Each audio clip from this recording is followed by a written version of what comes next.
We talked about this. You can't just grab things off the shelf without asking.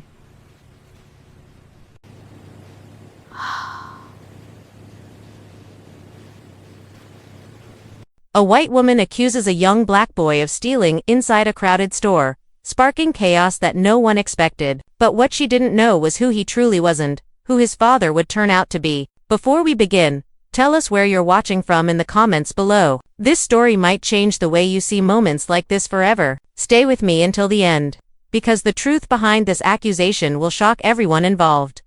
Jordan Miller was a 13-year-old boy with a quiet personality and a heart full of curiosity. He loved building tiny robots, sketching futuristic gadgets, and reading adventure comics that filled his imagination with endless possibility. His teachers admired his politeness, his friends admired his creativity, and his parents admired the calm maturity he carried everywhere he went. That Saturday afternoon, Jordan was at the mall celebrating a small victory. He had just won first place in his school's engineering challenge. While his mom stopped at another shop, he wandered into the large electronics store nearby, excited to explore new devices he had only seen in magazines before. The moment Jordan stepped into the electronics store, his eyes widened with excitement. Rows of glowing screens, buzzing gadgets, and bright displays surrounded him like a world built just for his imagination. He walked slowly, taking his time, brushing his fingers gently across boxes of drones and high-tech kits. His backpack hung loosely on one shoulder, swaying with each step. He wasn't rushing, and he wasn't touching anything he didn't plan to put back exactly the way he found it. He was simply exploring, reading descriptions, and comparing models like any young tech lover would. As he moved deeper into the store, he remained blissfully unaware of the eyes beginning to focus on him, eyes watching closely, eyes misjudging him, eyes preparing to create a scene he never saw coming. Across the aisle, a white woman paused mid-step as she noticed Jordan bending over a display. Her gaze narrowed instantly, her expression sharpening with suspicion. She watched him flip a box around, studying the features with interest, but in her mind, something else entirely formed. She didn't notice his calm behavior or gentle movements, only the backpack, the hoodie, and the color of his skin. With each passing second, her assumptions grew heavier. She leaned slightly forward, trying to catch every motion he made, convinced she knew exactly what was happening. The longer she stared, the more her certainty hardened, building a quiet storm of judgment inside her. In her mind, she wasn't observing, she was catching someone in the act. The woman moved closer to a store employee, lowering her voice but not her confidence. "I just saw that boy slip something into his backpack," she whispered firmly, even though Jordan had done nothing of the sort. The employee hesitated, unsure, glancing toward the boy who was still peacefully examining the drone boxes. But the woman continued, adding details she imagined rather than witnessed. "He's been wandering around, looking over his shoulder. I know what that means." Her words carried a sense of authority that pressured the employee into reacting. Without verifying cameras or asking questions, the staff member signaled security. The woman folded her arms, satisfied, certain she had prevented a crime, even though the only thing she had witnessed was her own bias. Just as security began moving toward Jordan, a sudden, loud alarm exploded through the store. It wasn't caused by him, it came from the front entrance, where a distracted customer accidentally triggered the sensor by exiting through the wrong doorway. But to the woman, this was her proof. She gasped dramatically and pointed. "There, he set it off. I told you he was stealing." Her voice carried across aisles, drawing attention from shoppers who turned instantly toward Jordan. Phones lifted into the air as people began recording. Jordan froze, his heart thudding in confusion and fear. He didn't understand what was happening or why everyone was looking at him. The woman's voice grew louder, fueled by the alarm's echo, and suddenly the entire store believed something terrible had just occurred.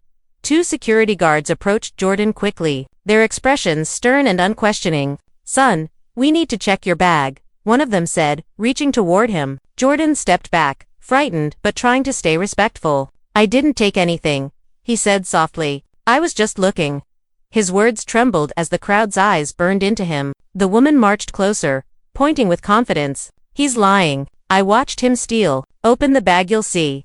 Jordan shook his head, hugging the straps of his backpack. "Please, I didn't do anything," he repeated, feeling his throat tighten. Without waiting for permission, one guard grasped his arm, holding him in place. Gasps rippled through the shoppers. Jordan felt trapped, humiliated, and alone. Meanwhile, the woman smirked. Certain she had caught a criminal unaware, She had just made the biggest mistake of her life. Jordan's mother walked into the store just as the guard tightened his grip on her son's arm. Her eyes widened for only a second before her expression shifted into a controlled, focused calm. She stepped forward with purpose, her voice steady but sharp enough to halt everyone around her. "Let go of my child. Now."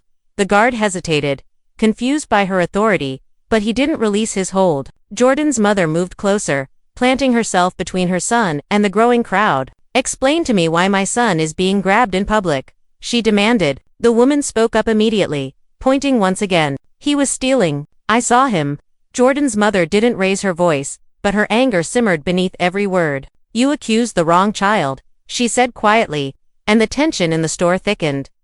Without another word, Jordan's mother reached into her purse and pulled out her phone. Her fingers didn't shake, her expression didn't break. She simply said, "Then let's call his father."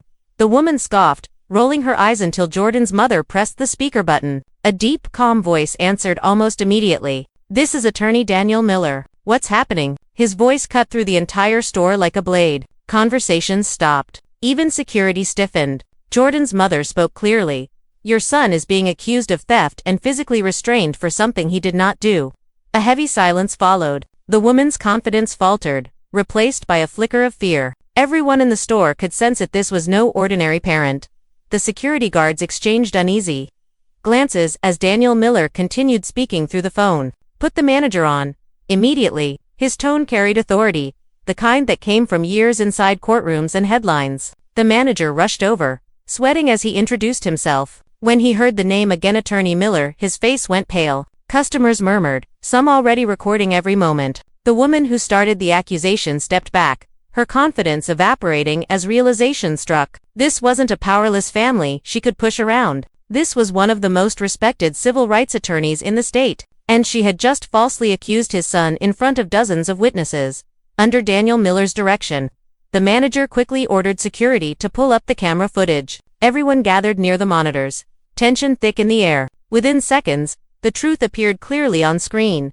Jordan browsing calmly, picking up a box, placing it back neatly, never touching his backpack. Not a single suspicious movement. The guard who grabbed him looked stunned. The manager apologized repeatedly. Jordan's mother remained composed, but the woman who had accused him began to panic, her face flushing red as whispers spread through the store. The entire situation flipped instantly. Jordan was innocent, and she was undeniably wrong.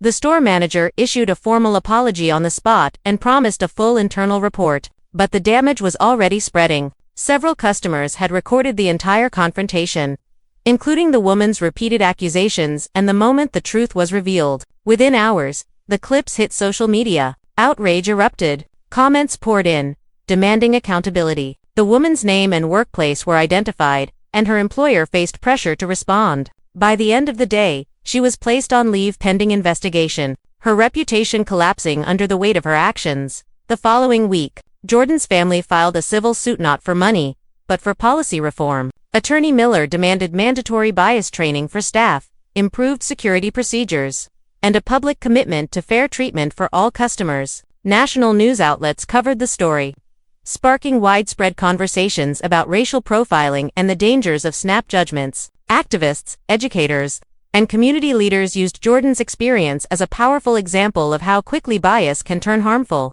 Under immense public pressure, the store chain announced new training programs and stricter guidelines, marking a permanent shift in how incidents like this would be handled. Though shaken, Jordan returned to school stronger than before. A week later, he stood in front of his classmates during morning assembly and spoke from the heart. He didn't talk about fear or anger, he spoke about dignity, courage, and the importance of standing up for the truth. He reminded everyone that assumptions can harm innocent people, and courage doesn't always mean shouting. Sometimes it means staying calm when the world feels unfair. His words inspired teachers, students, and parents alike, proving that even painful moments can lead to powerful growth. Jordan's story reminds us that prejudice doesn't always arrive loudly, often comes quietly, disguised as suspicion or certainty without evidence. One assumption can change a life, one false accusation can damage a future, and one moment of courage can reveal the truth. Before you scroll away, think about this. How many innocent people have faced the same judgment, simply because of how they look? Tell us where you're watching from, and share this story to keep the conversation going. Change begins with awareness. Awareness begins with you.